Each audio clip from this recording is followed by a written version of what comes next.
I was just waking up when the front tyre went. At the same time, a horse appeared. The headlights blew and the horizon came through the windshield. I kissed Eartha Kitt and left the road like a jumbo jet diving into a swamp. Sometime later, I regained a level of consciousness more ugly than the one I just left. I'd seen some strange movies on the insides of my eyelids again, and now I was wide awake. But I couldn't be sure. Do you realise that Bob Menzies now knows what really happened to Harold Holt? There are a lot of answers to question. If travel really broadened the mind, then why send astronauts into outer space when for half the price they could send heads of state into inner space? It just didn't make sense. Millions of years ago, when man first crawled out of the sea, was he wearing a bathing suit? There are a lot of answers to question. It was the radio. It didn't make sense.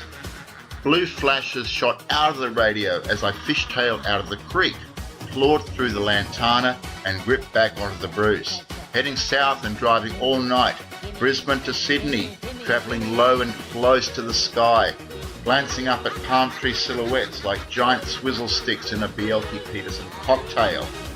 There are many reasons for leaving Brisbane, and no time like the present, on a trip that's being driven every night from Townsville to Tumut, Gundagai to Sirius, Rangoon to Grafton, from one side of your face to the other. I folded the Chell road map into a 12-inch square, reducing the New South Wales coastline to a glance, and then lit up an Arnott Scotch finger biscuit. I placed the shock absorbers onto automatic pilot and took out my attaché case containing the night driving brain that helped me see around corners, pink dots, across oceans and down wombat holes. Then the night comes down your collar and the road starts coming up through your headlights. Familiar landscape suddenly isn't.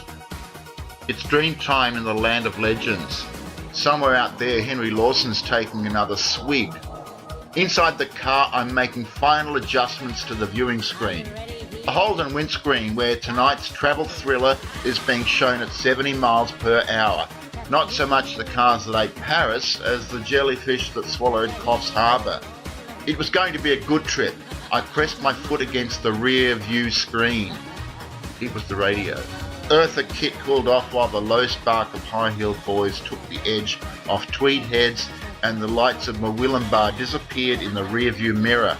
I made myself comfortable and a short time later saw Halley's Comet pass 3 times to the east. Mount Warning flashed a message, and pretty soon I was in Rangoon trying to master the art of being powerless and completely stupid. The only way to travel.